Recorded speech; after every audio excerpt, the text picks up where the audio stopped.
It's morning. Yesterday had been the longest day of my life. The dark sky was slowly brightening. A new dawn was breaking, but my spirits were low. My parents were gone, and I had been exiled from the Heights. Oh boy, we're going to do the whole play-by-play, eh? All right, let's do it. And now I've lost Finn, too. It's all my fault. No, stop. I'm sad, please. If only I had forced him to come away with me instead of... But no amount of regret would bring him back. Smoke-stained feelings of guilt tortured me.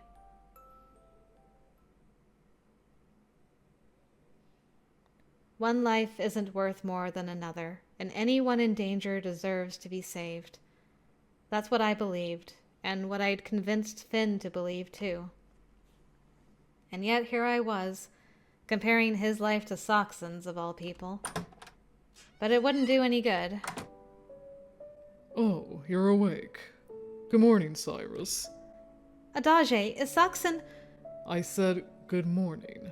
Greetings first, then talk. Good morning. That will suffice. Pleasantries are important. Mm-hmm. Adage nodded without changing his expression and took a seat next to me. Brandenburg is stable now. He should make a full recovery. Well, except for the obvious. What does that mean? I wouldn't expect to need to tell you this, but human arms don't grow back. If by some miracle there were only limited tissue damage at the amputation site, and by some miracle we still had the original arm healthy and intact, and by some miracle we had access to a facility with the proper equipment, then by some miracle we just might be able to reattach it. That's a lot of miracles. But that's generally not the case. You should consider yourselves lucky he didn't die from hemorrhagic shock. Essentially, he'll have to learn to function with one arm. Oh, and another thing. There is a phenomenon known as phantom pain that occurs in amputation cases like this. The primary cause is changes to the brain's neurocircuitry. The areas of the brain that manage sensation and control of the severed limb continue trying to process information from the missing body part, resulting in false sensations. There can be pain and discomfort as well, as a result of the brain's neuroplastic effects on adjacent areas. But he's the leader of the hounds. It's nothing he can't deal with.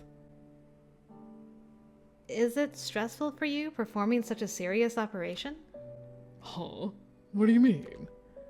You've been chattering non-stop since you sat down. It's not like you to be so talkative. She always has his number.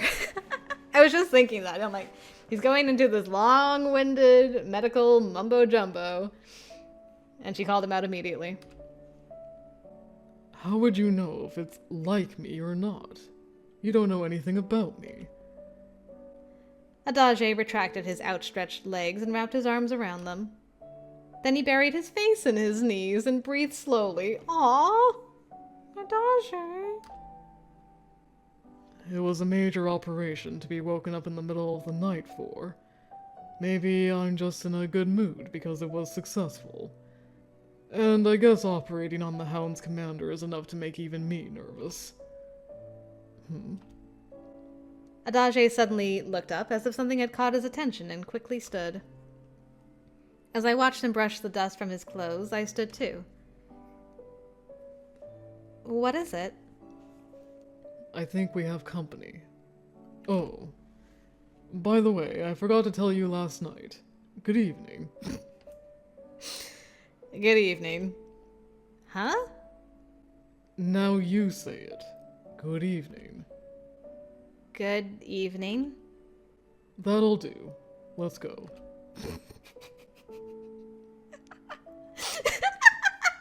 What a strange man indeed. I love him. What a strange man. That's saying a lot coming from Cyrus. Oh, the old room. Oh, I'm getting nostalgic. This was our old room in the last game. I miss it. Who's there? Is that you, Cyrus? No, it's me. Of course it would be you. Well, I like your new sprite with the missing arm. Now you're one of those cool people that has a jacket just over your shoulders, so congrats. Ines. I thought I had been careful to cover my tracks, but I guess not. I'd say you did quite well, actually. You've been presumed dead. It's just a coincidence that I was out this way. A number of the men suffered serious burns. I was able to treat them with the supplies we had on hand, but just to be safe, I came out here at dawn to seek a professional's opinion. Adage and the girl were kind enough to give us some time to speak in private. I'm glad you're alive. I wish I could say the same. I lost my arm. But you're not dead. You're here talking to me right now. I'm grateful. It would be hard to lose you. I'm assuming the others don't share your gratitude. I can't deny that. Your actions as leader have often been harsh. I was out patrolling the Sanctuary District, so I didn't get a full picture, but I'm here to report what information I have. As of yet, no suspects have been identified. It seems that a number of hounds conspired to start a fire in the hall of the third-floor dormitories. It's believed to have been triggered by anxiety over the continuing purges, exacerbated by the recent deaths of the instructor and Glissade. I see. Anyone suspected of criminal activity is killed indiscriminately, even the doctor assigned to public health. They must have worried it was going to happen to them too. Why did you protect Euclid? He was the one who killed the doctor, wasn't he? Because it suited my purpose. Mad dogs should be feared, not hated. It's my job to be hated. To give the men a common enemy. That way they have something to focus their frustrations on, strengthening their solidarity. And as a result, they tried to kill you. I think that may have been an error in judgment. What comes next? How will the hounds continue to function? In Form the Heights, there has been an accident. An accident? That's right. I was the victim of my own carelessly discarded cigarette butt. You pulled burnt remains from my room, didn't you? Use them as proof. As a matter of fact, we did. We all assumed they were yours. Whose were they? Euclid, that new recruit. I can't understand why, but he came to rescue me because of that girl, because of Cyrus. After everything I put him through. The fool. Don't speak of him that way. He saved your life. No, he was a fool. The height of stupidity. Socks. What I'm about to tell you, I never intended to share with anyone. You need to take this to your grave.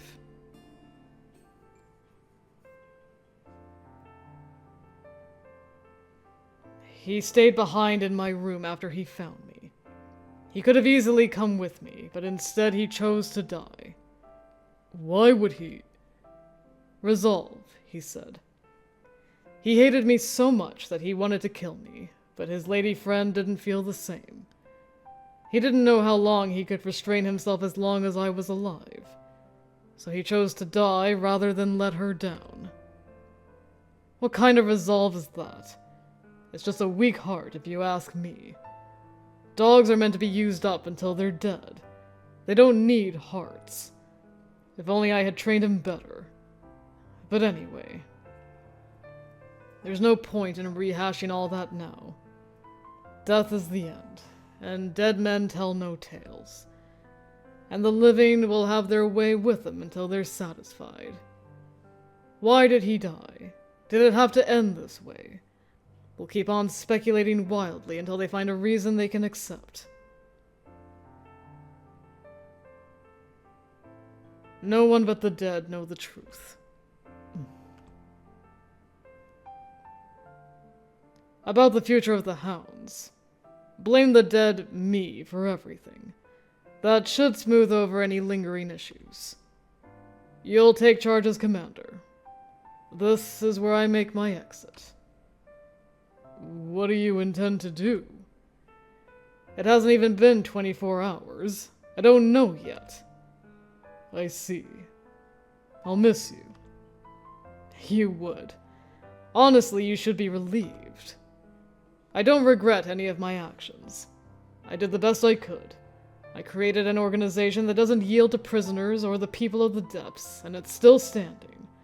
I see that as a success. Although, I do feel a little bad about all I put you through. Unlike me, you actually believe in justice. There must have been so much you found difficult to stomach. I won't deny it, but there is no need to apologize. You lived according to your own values. I had plenty of opportunities to speak up. But instead, I chose to be just another one of your pawns. The hounds were on the verge of collapse when you took charge. You were the only one with a strong enough will to lead them. But more than that, it was easier to just obey. To walk the line that you drew. Even though I was the only one who could have stopped you. That's why the sins I carry are just as heavy as yours. If anything, they're heavier. I'm sorry, Sachs. There's a good chance we'll never see each other again after this, so I'll tell you now. Ines, it was my hope that you would one day stand alongside me as an equal. Well then, know that I will keep everything you taught me in my heart as I lead the hounds myself. Nice. I do like these two's friendship? Camaraderie? Whatever you want to call it. Their relationship. It's complicated. I would argue that Sachs's crimes are heavier than Ines's, but I appreciate where Ines is coming from, especially with his sense of justice. It's such an interesting combo, these two. So long, Sachsen Brandenburg. Stay well. You two, Ines Heinrich Heine. Always faithful. Yes, always faithful. This conversation went longer than I expected. Adage is going to give me an earful. Let's call both of them in. Yes, let's.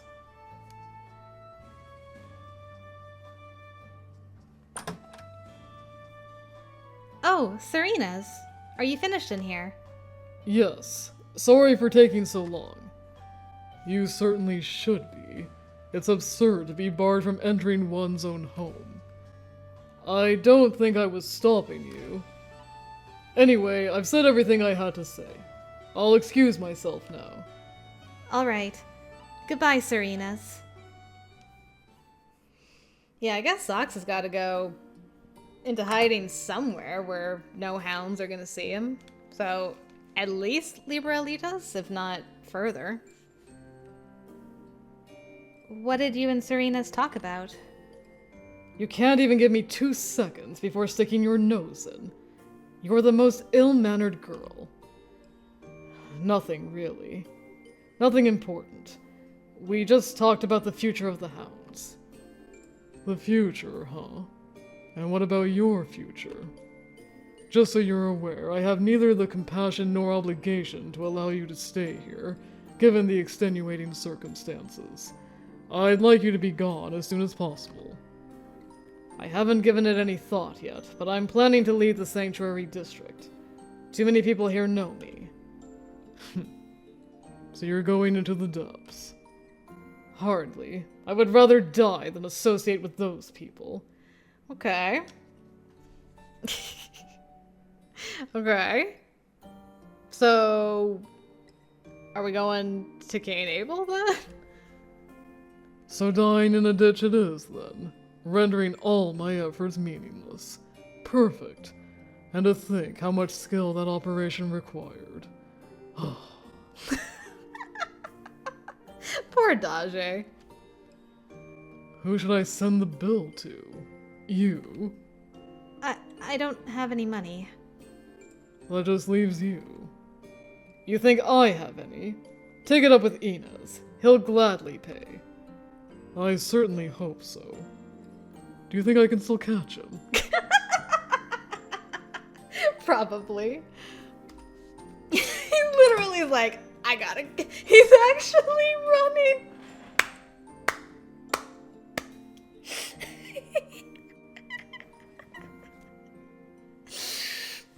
I love that man. I love that man. He's the best.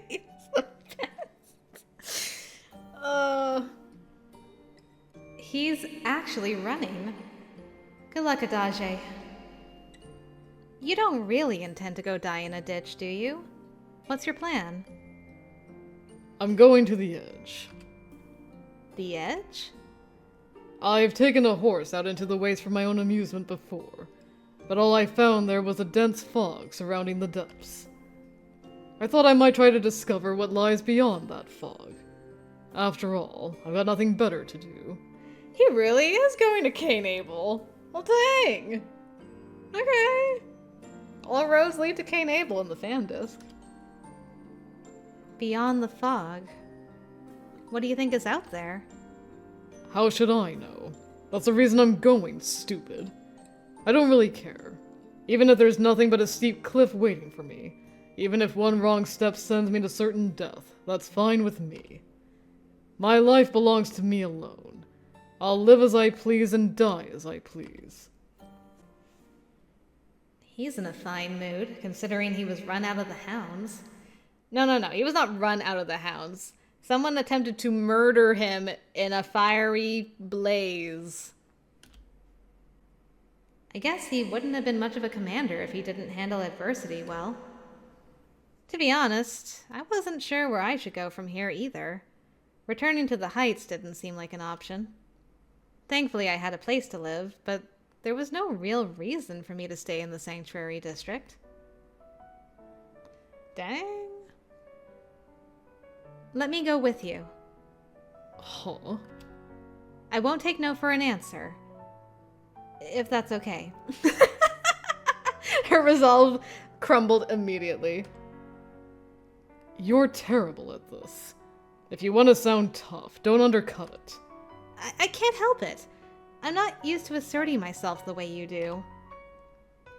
Finn died so that you could live. And he only did it because of me. So I'm not about to let you wander off and get yourself killed. I'm going with you, to keep you safe.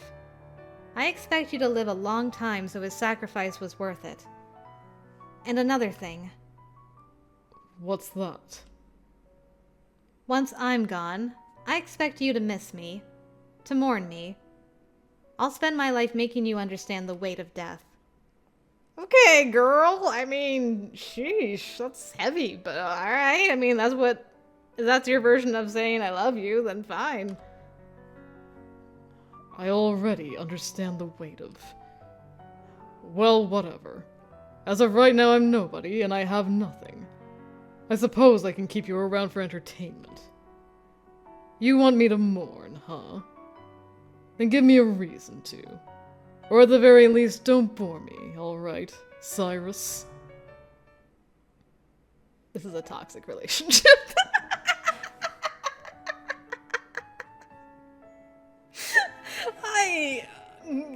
Gosh, I don't.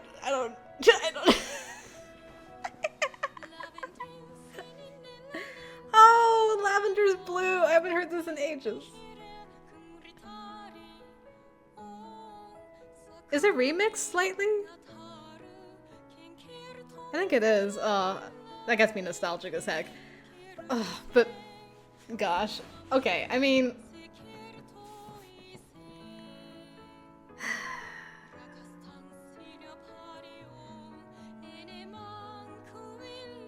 It's a weird ending. I hate that Finn had to die for this ending to exist. I understand why, because yes, I agree that like it would be very hard. Like he couldn't, at the very least, he wouldn't be able to live alongside Sachsen. So Cyrus and Finn would have had to split regardless, but I hate that Finn had to die for this ending. And Sachsen is still so rough around the edges, like so rough. Like we didn't, I don't know, I just wish there was more time spent between Cyrus and Sachsen with him like making some progress, but he's kind of just still an ass. That's like, I don't know, this girl drives me crazy. And she's like, he drives me crazy. We're going to the fog together. And I'm gonna make you mourn me. What are you both doing? Like, I feel like I need a whole other route now to, like, build off of this for it to actually feel satisfying. I just feel like we got to a halfway point as far as, like, relationships concerned. The actual plot going through this was fine. Like, it was neat. It had some interesting alternatives to what we saw in the base game. I liked that Cyrus actually found Finn this time. I liked that Glissade got dealt with so quickly. But it just seems kind of rushed. And I'm like, eh. I'm mixed on it. What I did get, I enjoyed, though. I enjoyed what I got. I just wanted more, because I'm jealous. I'm selfish like that. I just want more. Okay, epilogue. Fine. You know what? I'll take a little more. What do you got for me? Some time had passed since the start of our journey together. They made it through. I can't believe these guys. Oh, see, Sachsen and Cainabel. Could be interesting. The two of us finally reached the edge of the fog. The world beyond it was bigger than I could have imagined. The wind burned, and there was sand as far as the eye could see. Dunes stretched to the horizon, and every now and then we came across the odd plant or animal that had adapted to conserve water. According to the people who lived there, this place was called a desert. The days were hot, the nights were freezing cold, and it was always dry. It was a harsh environment to call home. Water was scarce in the desert, but here and there were places called oases, areas of water and lush vegetation that were essential to the creatures living there. And then you found a city. You found a freaking city. Despite the conditions, we found a thriving civilization. This is also like 1 or 2 years before the events of the fan disc, right? I would assume, because they left like immediately after basically where the base game ended instead of 1 or 2 years passing. So there's that. I guess it also has to be taken into consideration how long it took them to get across through the fog and through the desert on horseback only. Yeah, I'm not even going to attempt to do the math on that. Anyway, they're here. People had adapted to the harsh environment through the use of their own unique technology. Human resilience never ceased to amaze me. One day I heard Sachsen mumble to himself, "I wonder if there's an edge beyond the edge." I found his words a little disconcerting. You must go beyond the beyond. But that feeling was immediately replaced by curiosity. My heart leapt at the thought of what might lie beyond the desert. A second chapter to our adventure. Don't you threaten me with a good time, Cyrus. Don't you threaten me with like, hey, maybe we could just continue this in beyond the desert instead of beyond the fog,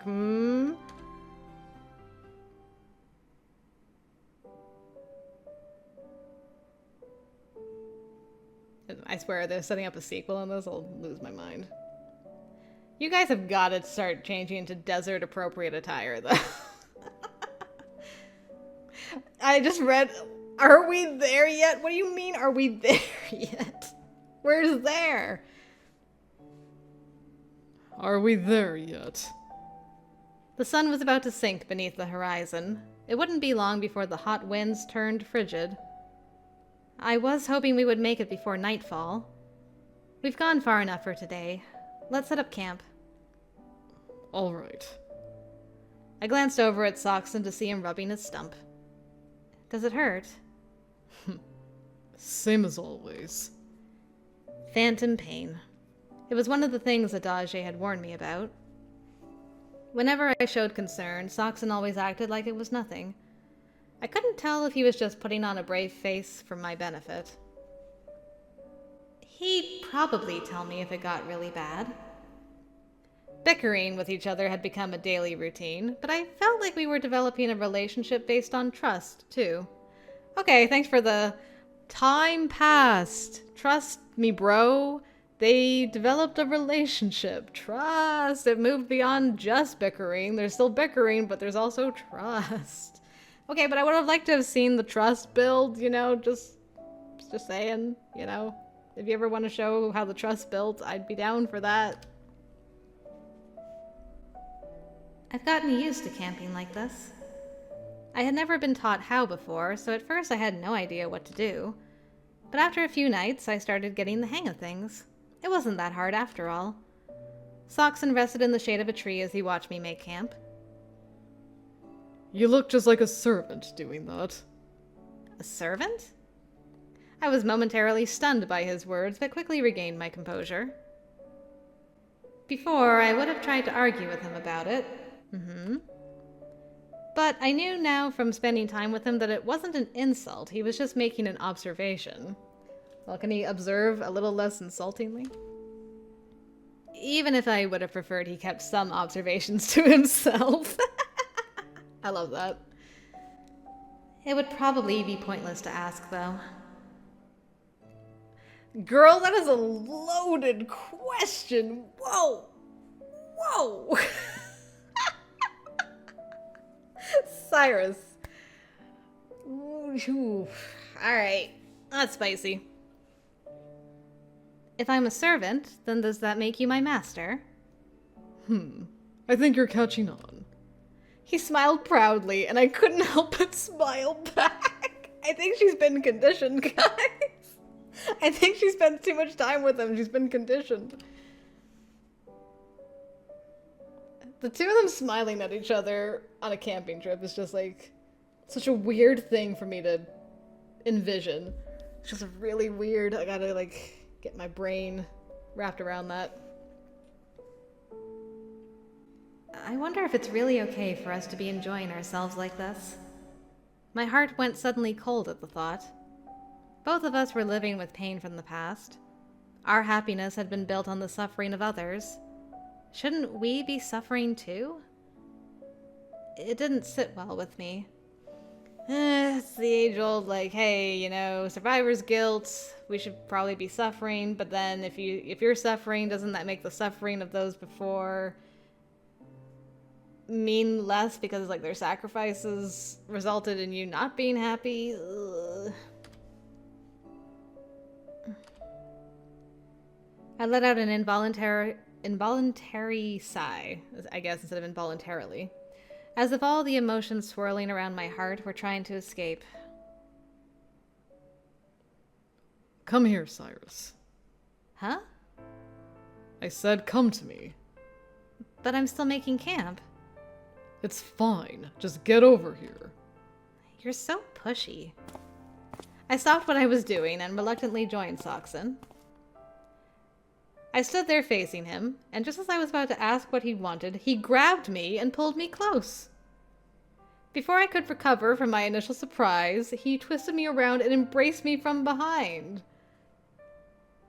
I feel like some developments happened on this camping trip. Sachsen. Don't give me that sour face. It will just spoil the fun.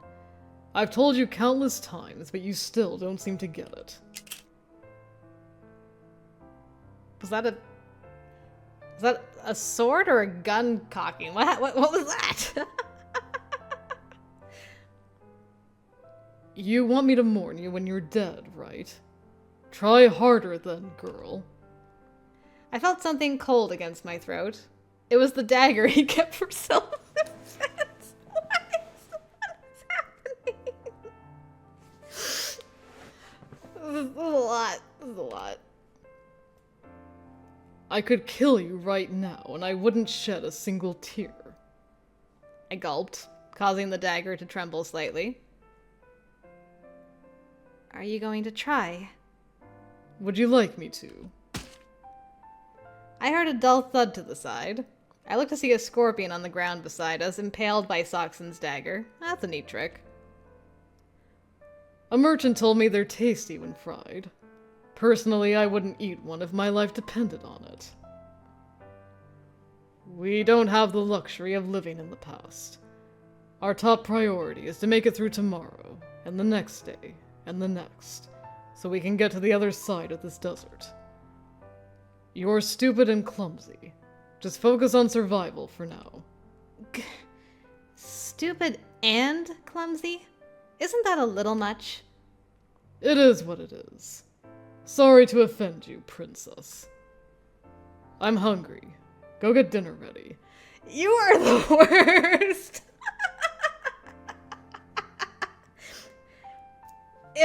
Random embrace. Threat to kill you. Makes a joke. Calls you an endearing nickname. Says, get me a sandwich. Why? Why is my taste in 2D men horrible? That's what I was doing before you called me over here. You're right. That's on me. Here, have the scorpion as a token of my apology. No, thank you. He's right. I need to let go of the past.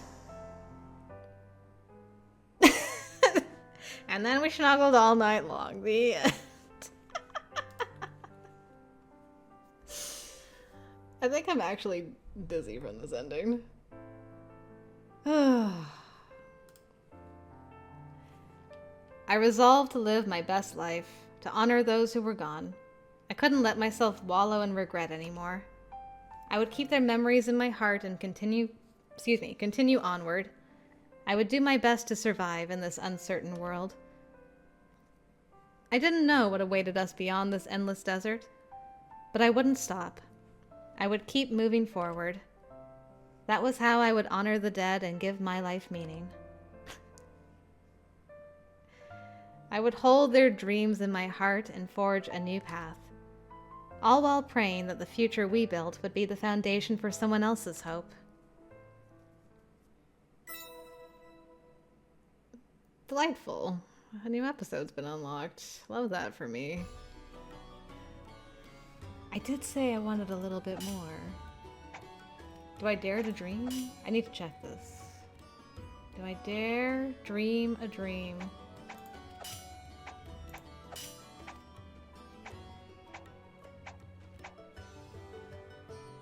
Okay. We don't have one yet. So some of that is is like during a new theory. But then there's definitely two that happen Cainabel side. Looks like we also went and visited Libra Litus at one point, so interesting. Although I wonder what's canon.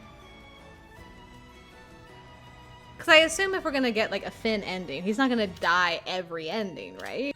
So then how does that work? I guess I'm just gonna have to wait and find out. Oh, guys, I'm gonna marinate on that for a bit. That was a lot. That was a lot. And simultaneously not enough. I'm happy. Overall, I am happy. I am happy that Sachsen got his root. I think he was very in character. I think they kept his character consistent. So I am glad about that. They didn't write him out of character or anything.